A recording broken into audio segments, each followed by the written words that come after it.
السلام علیکم مانی بھائی، آج کا سوال یہ ہے کہ عمران خان کی دنیا میں بڑھتی ہوئی مقبولیت کی کیا وجہ ہے اور آپ کی کیا رائے ہے؟ جی بھٹی صاحب، وعلیکم السلام۔ بھٹی صاحب، سوال تو بڑا سخت کیا ہے آپ نے، لیکن کوشش کرتا ہوں کہ میں آپ کو جواب دے سکوں اس کا۔ دیکھیں، آپ نے تو صرف عمران خان کی مقبولیت کی بات کی ہے، لیکن میں آپ کو بتاتا ہوں کہ یہ مقبولیت دو قسم کی ہے۔ ایک ہے پاکستان کے اندر اور دوسری ہے پاکستان کے علاوہ چند اور ملکوں میں۔ میں اس بات کو ہرگز نہیں مانتا کہ عمران خان پوری دنیا میں مقبول ہیں، ایسا بالکل نہیں ہے۔ اچھا، پاکستان میں ان کی مقبولیت کی سب سے بڑی وجہ یہ ہے کہ خان صاحب اپنی تقاریر میں اور خطابات میں ہمیشہ عوامی مفادات کی بات کرتے تھے۔ ان کا منشور، ان کے ایجنڈے، ان کے منصوبے، ان کی ہر بات، یہاں تک کہ ان کا ہر لفظ غریب لوگوں کے حق میں ہوتا تھا، لیکن یاد رہے کہ حکومت میں آنے سے پہلے۔ یہ وجہ ہے پاکستان میں ان کے مقبول ہونے کی، جو کہ اب ایک مخصوص طبقے تک محدود ہو چکی ہے۔ دوسری اور بڑی وجہ یہ ہے کہ خان صاحب مذہب کے اوپر بہت بات کرتے ہیں، جس میں سر فہرست یہ ہے کہ پاکستان کو مدینہ جیسی ریاست بنانا، ختم نبوت اور ناموس رسالت جیسے نازک معاملات کو پاکستان کے ساتھ ساتھ بین الاقوامی سطح پر ان سب چیزوں کو ڈسکس کرنا۔ یعنی سمجھا یہ جاتا ہے کہ کیونکہ اس سے پہلے کسی وزیر اعظم نے عالمی سطح پر ان معاملات پر کبھی کوئی بات نہیں کی، تو اس لیے ان کو، یعنی عمران خان کو، امت مسلمہ کا بہترین لیڈر بھی سمجھا جانے لگا۔ بلکہ کچھ لوگوں نے تو ان کو عاشق رسول کا بھی خطاب دیا ہوا ہے۔ دیکھیں بھٹی صاحب، میں ہرگز یہ نہیں کہوں گا کہ عمران خان امت مسلمہ کے بہترین لیڈر ہیں یا نہیں، وہ عاشق رسول ہیں یا نہیں ہیں، یہ ان کا ذاتی معاملہ ہے۔ مجھے کسی کی ذات پر حملہ کرنے کا بالکل کوئی حق نہیں ہے، البتہ اپنی رائے کا اظہار کرنے کا حق ہے، سو وہ میں ضرور کروں گا، باقی فیصلہ آپ نے خود کرنا ہے۔ یہ ویڈیو ملاحظہ فرمائیں۔ And other is the personality of the Prophet, peace be upon him. Tony Blair and George Bush say that the enemy of Western civilization is radical Islam. And why is Islam the issue? We all know that Islam believes in plurality. Muslims have lived with other religions. We have lived with Hindus, we have lived with Buddhists, we have lived with Jews, Christians. We accept, as the Quran says, Allah says in the Quran that it is through His will that we are distributed in different communities.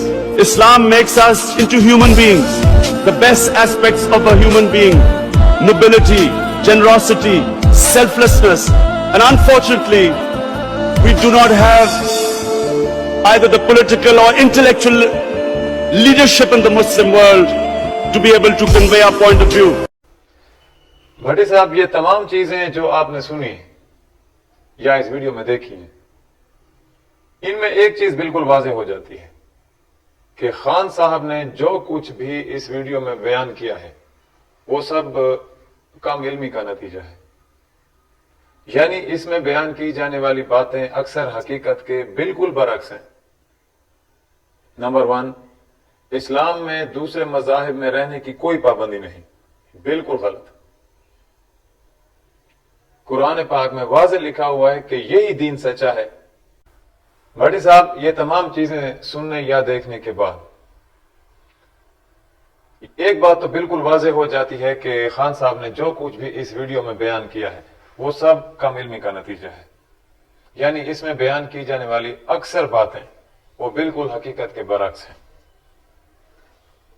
جیسا کہ اسلام میں دوسرے مذاہب میں رہنے کی کوئی پابندی نہیں، یہ بالکل غلط ہے۔ یہ سٹیٹمنٹ، یہ بیان بالکل قرآن کے خلاف ہے، کیونکہ قرآن میں واضح لکھا ہوا ہے کہ یہی دین حق پر ہے، یہی دین سچا ہے۔ اسلام ہندوؤں، یہودیوں، بدھ مت یا اس کے علاوہ جتنے بھی مذاہب ہیں سب کو تسلیم کرتا ہے، یہ بات بالکل غلط ہے۔ قرآن اس بات کو بالکل قبول نہیں کرتا، بلکہ واضح کرتا ہے کہ یہودی وغیرہ آپ کے دوست نہیں ہیں، ان کو دوست ہرگز مت بناؤ۔ تو یہ سٹیٹمنٹ عمران خان صاحب کی بالکل قرآن کے منافی ہے۔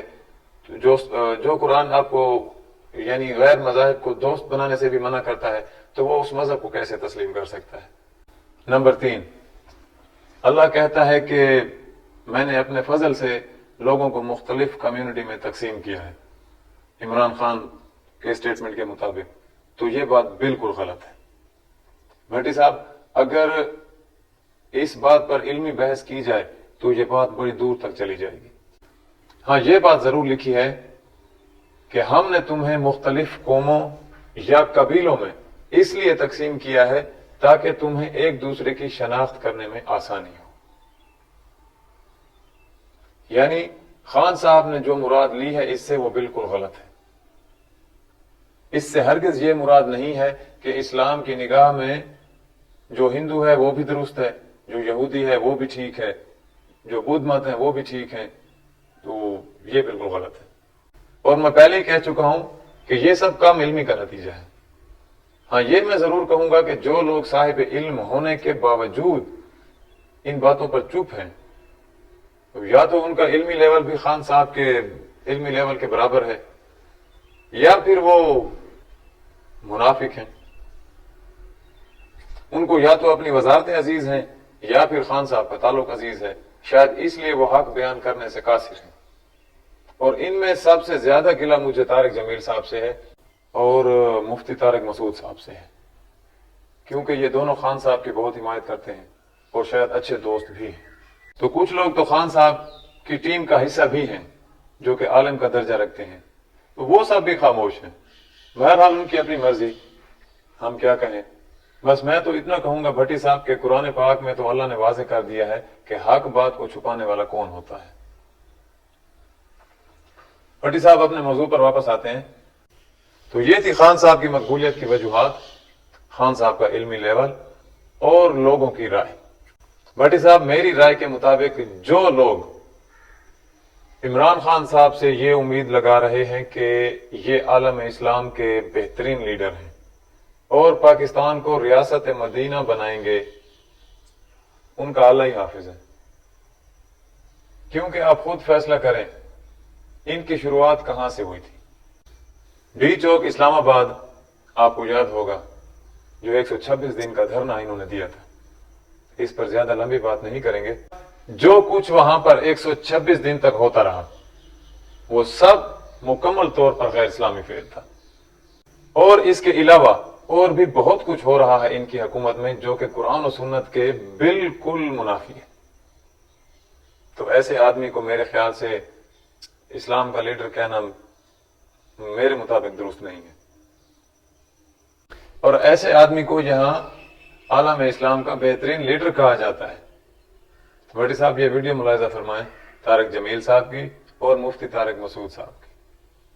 پر عمران خان کی جو بھی تقریر میں نے سنی ہے بلا مبالغہ، مجھے نہیں پتا کہ وہ یہودی ایجنٹ ہے یا نہیں ہے، مجھے نہیں پتا، لیکن اللہ کی قسم ان تقریروں میں جو مزہ آیا ہے وہ ایسے لگتا ہے جیسے کوئی عالم دین اور مولوی تقریر کر رہا ہو۔ یا اللہ، تو نے ہمیں ایک اچھا حکمران دیا ہے، نیک سیرت ہے، دیانتدار ہے، محنتی ہے، اس کی مدد فرما، اس کی مدد فرما، آگے سے پیچھے سے دائیں سے بائیں سے اس کی حفاظت فرما، اس کو اچھے خیر خواہ مشیر عطا فرما۔ دیکھیں بھٹی صاحب، جو آدمی صلی اللہ علیہ وآلہ وسلم ٹھیک سے نہیں کہتا، خاتم النبیین ادا نہیں کر سکتا، اور کہتا ہے کہ مجھے اللہ نے ایسے تیار کیا ہے جیسے کسی نبی کو تیار کیا جاتا ہے، معاذ اللہ۔ میں اپنی طرف سے یہ سٹیٹمنٹ نہیں دے رہا، آپ یہ ویڈیو ملاحظہ فرمائیں۔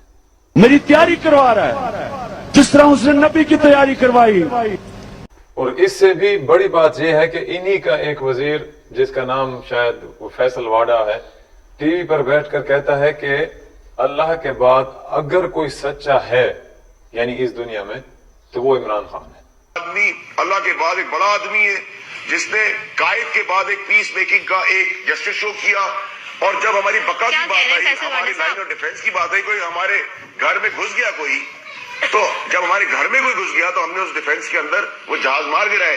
لیکن علامہ کے بعد اگر ایک بڑا تو فیصل واڈا کا یہ بیان ناموس رسالت کے خلاف ہے، ناموس اہل بیت کے خلاف ہے، یا ناموس صحابہ کے خلاف ہے، یہ فیصلہ آپ خود کر لیں۔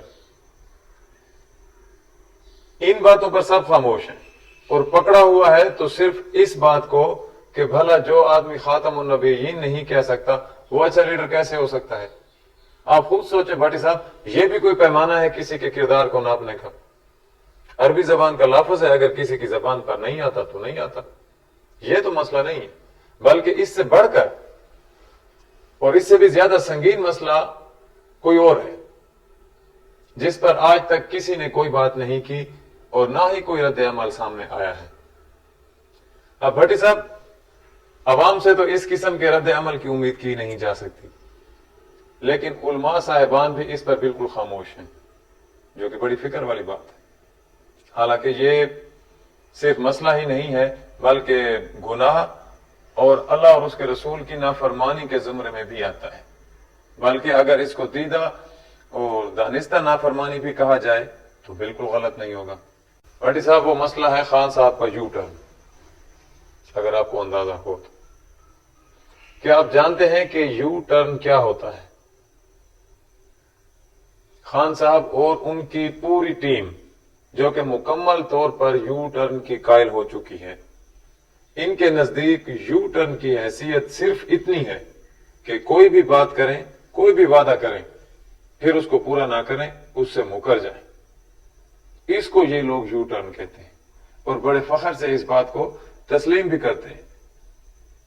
لیکن ہم اس یو ٹرن کی تھوڑی سی اپنے طریقے سے وضاحت کریں گے، یا پھر میں یوں کہہ دوں کہ وہ جیسے علی مرزا صاحب کہتے ہیں نا کہ تھوڑی سی ہم اس کی انجینئرنگ کریں گے۔ بھٹی صاحب، یو ٹرن کی قانونی حیثیت کو آپ چھوڑ دیں، اخلاقی حیثیت کو بھی آپ نظر انداز کر دیں، صرف اور صرف یہ دیکھنے کی کوشش کرتے ہیں کہ اس یو ٹرن کی شرعی حیثیت کیا ہے۔ بھٹی صاحب، آپ اپنی زبان سے، اپنی کسی بھی بات سے یا کسی بھی عہد سے یکسر پھر جائیں، مکر جائیں، اس کو کہتے ہیں یو ٹرن۔ یو ٹرن یعنی زبان سے پھر جائیں، یعنی عہد کو توڑ ڈالیں، کوئی وعدہ کریں تو وعدہ خلافی کریں، جھوٹ بولیں، یعنی یہ اس کو یو ٹرن کہتے ہیں۔ اب آپ خود بتائیں کہ کس طرح ان لوگوں نے اس یو ٹرن کو اپنے سر کا تاج بنایا ہوا ہے، اور صرف انہوں نے ہی نہیں بلکہ ہر سیاسی پارٹی کا یہی حال ہے۔ تو باقی کون سے دودھ کے دھلے ہوئے ہیں؟ وہ بھی انہی کے جیسے ہیں، لیکن ان کا ذکر اس لیے زیادہ ہو رہا ہے کیونکہ انہوں نے حکومت میں آنے سے پہلے عوام سے کیا جانے والا ہر وعدہ، ہر عہد توڑ ڈالا، یعنی سب سے یو ٹرن لے لیا ہے، اور ایسے لوگوں اور ایسے جھوٹے لوگوں پر اللہ لعنت کرتا ہے۔ اور صرف یہی نہیں، عہد کے بارے میں بھی، یعنی عہد کو توڑ دینے والوں کے بارے میں بھی قرآن نے اپنا موقف بالکل واضح کر دیا۔ تو بھٹی صاحب، جو لوگ کہتے کچھ اور ہیں اور کرتے کچھ اور ہیں، یعنی ان کے قول اور فعل میں تضاد ہے، تو ایسے لوگوں کی شرعی حیثیت یہ ہے کہ وہ لوگ منافق کہلاتے ہیں۔ اور منافقت کے بارے میں حدیث کا مفہوم ہے کہ منافق مرنے سے بہتر ہے کافر مر جاؤ، کیونکہ حدیث میں آتا ہے کہ ٹھکانہ تو دونوں کا جہنم ہے، لیکن منافق کا جہنم میں جو درجہ ہے وہ سب سے سخت ہے۔ تو یہ ہے یو ٹرن کی اور یو ٹرن لینے والوں کی شرعی حیثیت۔ لیکن یہاں تو بڑی بے شرمی اور بڑی ڈھٹائی کے ساتھ میڈیا کے سامنے، بلکہ پوری دنیا کے سامنے، ہمارے لیڈر یو ٹرن کو کھلے لفظوں میں تسلیم کرتے ہیں۔ اب ہو سکتا ہے کہ کسی کے دماغ میں یہ سوال اٹھ رہا ہو بھٹی صاحب کہ میں کون ہوتا ہوں یہاں بیٹھ کر جنت اور جہنم کے فیصلے کرنے والا؟ تو یہ بات بالکل درست ہے، میری کوئی جرت، میری کوئی حیثیت نہیں ہے کہ میں یہ فیصلے کروں، لیکن قرآن پاک کی سٹیٹمنٹ کے مطابق یہ فیصلہ تو اللہ نے کرنا ہے۔ اللہ چاہے تو ان کو معاف کر دے۔ میرے بھائی، اللہ اگر انہیں معاف کرے تو میں کون ہوتا ہوں اعتراض کرنے والا؟ ہاں، میں اتنا ضرور کہوں گا کیونکہ اللہ نے بھی تو بہت جگہوں پر اپنی رائے کا اظہار